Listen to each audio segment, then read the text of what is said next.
अस्सलाम वालेकुम my YouTube family. कैसे हैं आप लोग? उम्मीद है ठीक होंगे और खैरियत से होंगे और इतने ज़बरदस्त ठंडे ठंडे मौसम को एंजॉय कर रहे होंगे। तो मौसम तो है सर्दी का, तो सब्ज़ियाँ बहुत ज़बरदस्त आई हुई हैं। तो सब्ज़ियों के पुलाव आज बनाएंगे और बहुत सारे तरीक़ों से आपने बनाया होगा, लेकिन ये मैं बनाऊँगी एक बहुत ही नए तरीके के साथ। ऐसा तरीका जिसमें हम ना टमाटर का यूज़ करेंगे ना ही दही का, और इसमें हर सब्ज़ी का, हर वेजिटेबल का आपको अलग फ्लेवर आएगा। गाजर का अलग आएगा, मटर का अलग आएगा और इतना टेस्टी बनेगा चावलों के साथ। कम से कम मसालों के साथ इतनी लाजवाब रेसिपी आपने पहले नहीं देखी होगी। हर सब्ज़ी गली हुई, चावल खिला खिला और इंतहाई टेस्टी।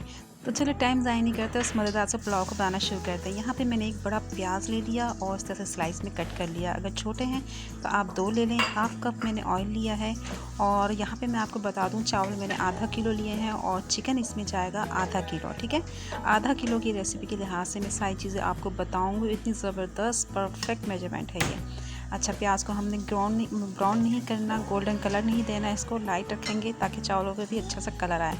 अब यहाँ पे कुछ ऐड करूँगी मैं साबुत मसाले। 1 टीस्पून भर के ज़ीरा लिया है, 10 काली मिर्चें हैं, 2 तेज़पात के पत्ते, 1 दालचीनी का टुकड़ा और 4 से 5 लौंग और बड़ी इलायची मैंने छोटी हैं तो आप 2 डाल दें और अगर बड़ी वाली है तो 1 डाल दें इसमें। इन खड़ों मसालों का बहुत अच्छा सा फ्लेवर आता है। जो पिसे हुए मसाले होते हैं उसका अपना एक अलग टेस्ट होता है और जब हम साबुत डालते हैं उसका अपना एक अलग टेस्ट होता है। तो प्याज के साथ ही मैं इसको फ्राई कर रही हूँ, तो इसका फ्लेवर प्याज के साथ अच्छा सा आ जाएगा। अब इसमें मैं डाल देती हूँ 1 टेबलस्पून भर के लहसुन अदरक पिसा हुआ। लहसुन अदरक जब भी इस्तेमाल करें ना तो फ्रेश इस्तेमाल करें। ये ठीक है कि हम इसको पीस के रख देते हैं तो हमारी आसानी हो जाती है, लेकिन ये है कि इसको पीसने में कितना टाइम लगता है। 1-2 मिनट भी नहीं लगते हैं। आप इसको छील के रख लिया करें और जब ज़रूरत हो इसको पीस लें, तो इसकी खुशबू अलग ही होती है खानों में। तो लहसुन को मैंने भूना उस वक्त तक इसकी अच्छी सी खुशबू आने लगी। तो यहाँ पे मैंने लिया है चिकन और ये है आधा किलो। ये मेरे पास बोनलेस चिकन है, हड्डी वाला भी चलेगा, वो भी बहुत मज़े का लगेगा इसमें। तो मेरे पास यही था तो मैंने इसमें ऐड कर दिया है। बोटी बहुत छोटी नहीं रखवाइएगा आप इसकी, थोड़ी सी ज़रा बड़ी, क्योंकि सब्जियों को भी हम गलाएंगे तो अगर छोटी होती है ना बोनलेस तो बहुत घुल जाती है इसमें। तो इसको मैं फ्राई करूँगी चिकन को कि इसका कच्चापन ख़त्म हो जाए और ये जो पिंक्स है ना वाइट हो जाए। तो जैसे इसका कलर चेंज हुआ, अब यहाँ पे मैंने 7 से 8 अदद तेज़ वाली जो हरी तीखी मिर्च होती ना, वो मैंने अच्छी तरह से चॉप कर ली थी।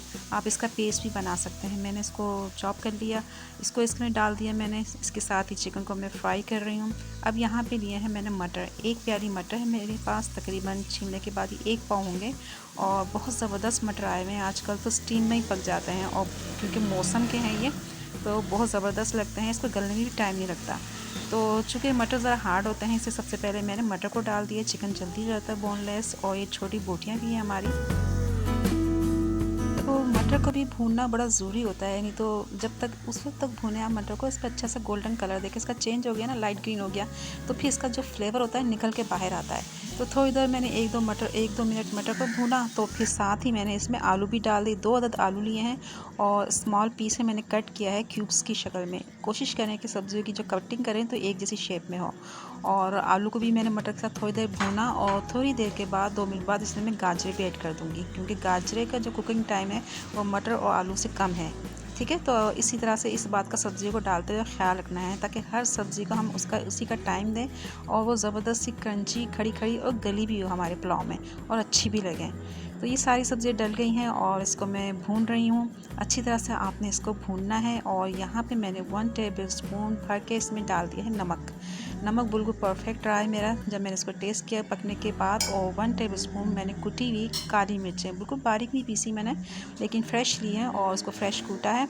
इसका बहुत ज़बरदस्त फ्लेवर आएगा काली मिर्चों का, इसी तरह मैंने इसको ज़्यादा ऐड किया है। तो अच्छी तरह हमने इन सब्ज़ियों को भूनना है और यकीन करें बहुत ज़बरदस्त खुशबू आ रही है। अगर आप मसाले ज़्यादा डालते हैं ना तो सब्ज़ियों को जो अपने एक अलग हर सब्ज़ी का फ्लेवर होता है ना वो ख़त्म हो जाता है। तो जितने कम मसाले डालेंगे हम उतने ही मज़े का ये बनेगा। तो यहाँ पे मैंने अगर आधा किलो चावल लिए हैं, यानी कि वो 2 गिलास के बराबर है। जो नॉर्मल हमारा गिलास होता है ना, उससे मैंने चावल मेजर किए थे और 2 गिलास से थोड़े से कम है, यानी कि आप समझ लें 1.5 गिलास से थोड़ा सा ज़्यादा। ठीक है, क्योंकि मैं अपने घर के हिसाब से पका रही हूँ। तो 2 गिलास मैंने पानी ले लिया है और जैसे ही पानी को मैंने डाल दिया इसमें, साथ ही मैंने 1 अदद चिकन क्यूब डाल दिए। चिकन क्यूब से ये कि बड़ा अच्छा फ्लेवर आता है चावलों में। जब ये पकते हैं ना, उसमें चिकन का फ्लेवर आता है। अगर आपके पास चिकन क्यूब नहीं है तो आप चिकन पाउडर भी डाल सकते हैं, या फिर आप चिकन की यखनी भी ऐड कर सकते हैं इसमें। तो बहुत अच्छा सा चावलों में फ्लेवर आ जाता है। तो इसको अब फिर मैं ढक देती हूँ ताकि इसका बॉयल जल्दी आ जाए। तो 2 मिनट हुए हैं मुझे ढके हुए और पानी में बॉयल आ गया। इतनी देर में इसमें 50% हमारी सब्जियां भी गल जाएंगी। अब आखिर में मैं इसमें डालूँगी 1 शिमला मिर्च। शिमला मिर्च मैं क्यों आखिर में डाल रही हूँ, क्योंकि ये फ़ौरन ही सॉफ्ट हो जाती हैं और हमें इसको ज़रा क्रंची रखना है, इसलिए इसको मैं आखिर में डालूँगी। थोड़ी सी मैंने बंद गोभी ले ली है, वो भी मैंने डाल दी है। और पानी में हमारा बॉयल आ चुका है और चावल जो है मैंने बासमती लिए हैं, और जैसे कि मैंने आपको बताया 1.5 गिलास से, यानी कि 1.5 गिलास से थोड़े से ज़्यादा हैं, आधा किलो से थोड़े से कम हैं, यानी कि आप समझ लें ये 400 ग्राम होंगे। और 1 घंटा पहले मैंने इसको भिगो दिया था और अच्छी तरह धो के फिर इसको मैंने पानी अच्छी तरह से निचोड़ लिया इसको हम इसमें ऐड कर देंगे। और इसको दम पे पकाने वाले चावल का ये तरीका होता है कि पानी इसके ऊपर इतना ऊपर होना चाहिए कि 1 इंच बस। ठीक है, अब यहाँ पे मैंने 2 टेबलस्पून भर के इसमें सिरका ऐड कर दिया। ये आप ज़रूर डाला करें, अगर आपके पास सिरका नहीं है तो आप नींबू डाल दें, इससे चावल बहुत खिले खिले बनते हैं। अब हम फ्लेम हाई करेंगे और पानी को ड्राई करना है आपने, और जब इस तरह से ये बबल बन जाए ना इसके ऊपर बड़े बड़े, तब आपने इसको दम पे लगा देना है। तो स्लो फ्लेम पे मैंने 10 मिनट के दम पे लगाया। तो ये देखें कितने ज़बरदस्त है, सब्जियों का कलर भी ख़राब नहीं हुआ, सब्ज़ी भी अच्छी तरह से गल गई हैं, ज़बरदस्त सी खुशबू आ रही है और कलर देखें आप कितना प्यारा आया है इसका। बहुत कम मसालों में लाजवाब जायका है इसमें, चिकन का भी फ्लेवर आएगा आपको, वेजिटेबल्स का भी आएगा, और कम मसालों के साथ बच्चे और बड़े सब इसको शौक़ से खाएंगे। इस मौसम में आप इसको बनाएं और आप इसका टाइमिंग देखें कितनी कम है बनने वाली, बहुत कम टाइम लगता है और लाजवाब रेसिपी तैयार होती है। मुझे उम्मीद है आपको ये रेसिपी बहुत अच्छी लगेगी। इसको ट्राई ज़रूर कीजिएगा और अपना प्यारा सा कमेंट भी ज़रूर दीजिएगा कि आपको ये मेरी रेसिपी कैसी लगी और आपकी कैसी बनी। हम सबके दफ्तरखानों को हरा भरा रखे, मुश्किलों को दूर करे, दुआओं को कबूल फरमाए और आसानी तकसीम करने वाला बनाए। आमीन सुमा आमीन। अल्लाह हाफिज़।